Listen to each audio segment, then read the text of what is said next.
ভুল হবে। আরাফাত রহমান আপনি লিখেছেন, সরি আপনার প্রশ্ন উত্তর আমরা দিয়েছি। এমডি ফাইসাল ইসলাম আপনি লিখেছেন, ক্লাসের সময় নামাজের সময় হলে নামাজে যাওয়ার অনুমতি দেওয়া হয় না, পরে পড়তে বলা হয়, এই কারণে নিয়মিত জামাত তরক করলে কি কে গুনাহগার হবে, আমি নাকি শিক্ষক? দয়া করে উত্তর দিবেন।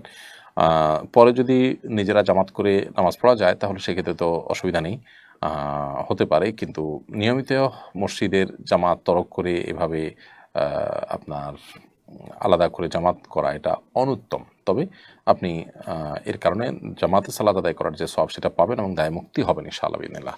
যদি একাকী নামাজ পড়তে হয়, জামাত পড়ার মধ্যে কোনো সুযোগ পরিবেশ না থাকে, তাহলে সেক্ষেত্রে শিক্ষক এরকম বাধা দেওয়ার কারণে শিক্ষক তো গুনাহগার হবেনই, আর বিকল্প যদি থাকে আপনি সেটা অবলম্বন না করেন তাহলে সেক্ষেত্রে আপনিও গুনাহগার হবেন।